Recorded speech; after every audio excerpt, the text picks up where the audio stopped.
राधे राधे महाराज जी, आपके चरणों में कोटि कोटि प्रणाम। महाराज जी, जब हमें बाल्यकाल से ही ये बताया गया है और सिखाया गया कि भगवान जी सब कुछ करते हैं, वही सभी के जीवन और मृत्यु अथवा इस संसार के प्रत्येक प्राणी के कर्मों का लेखा जोखा रखकर नीति व विधि अनुसार उचित निर्णय लेते हैं, तब हम एक साधारण मनुष्य होने पर ये कैसे जान सकते हैं कि कब, कहाँ, कैसे एवं क्या करना उचित होगा? हम कैसे जान सकते हैं? शास्त्र और संत जन ये भगवान के ही द्वारा लिखित और प्रेरित होते हैं।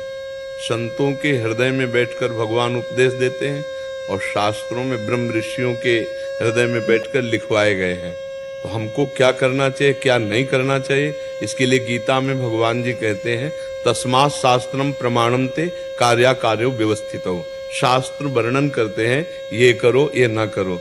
अब जन साधारण आदमी शास्त्र में तो प्रवेश पाया नहीं, तो सत्संग सुने। अगर सत्संग भी नहीं सुन पा रहा तो ईमानदारी से देखो, तुम्हारे हृदय में बैठा हुआ भगवान जब तुम गलत करना चाहते हो तो तुम्हें प्रेरित करता है कि नहीं कि गलत है? सच्चाई से बताओ।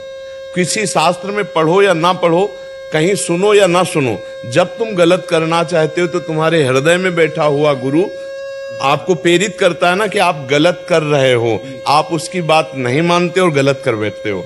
कोई ये नहीं कह सकता कि मुझे पता नहीं था कि गलत है, क्योंकि हृदय में भगवान सबके बैठे हैं और सबको सूचना देते हैं। बड़ी धीमी आवाज में देते हैं, बहुत झीनी, ये गलत है।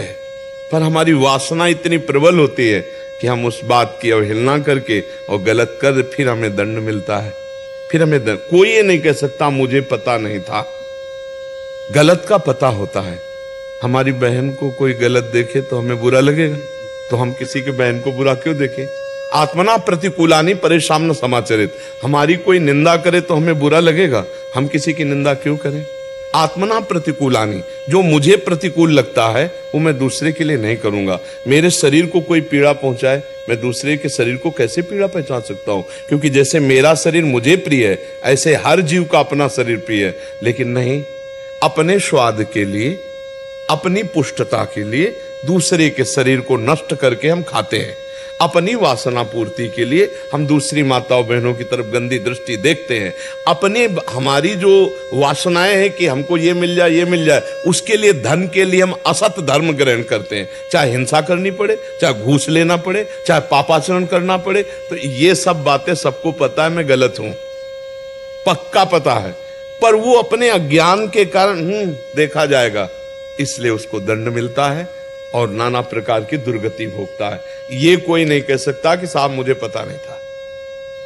कुछ ऐसी सूक्ष्मताएं धर्म की हैं जो हो सकता है आपको ना पता हो, कि ये धर्म हो सकता है कि अधर्म हो सकता है निर्णय में।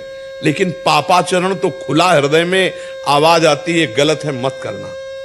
आपको कभी आई आवाज? आपने कभी सुना है कि ये गलत है मत करना? वही भगवान है जो तुम्हारे अंदर बैठा है, वही भगवान संतों के मुख से बुलवाता है, वही भगवान शास्त्र रूप में आज्ञा करता है। तो सबको भगवान आदेश करते हैं, ऐसा करो, ऐसा ना करो। अंदर से अगर हम उसकी बात मान लें तो हम दिव्य हो जाए। हम दिव्य हैं, भगवान के अंश हैं, हम दिव्य हैं, दिव्य हो जाए। पार्थिव में फंस गए, दिव्य पार्थिव में फंस गया, इसलिए दुर्गति को भोग रहा है।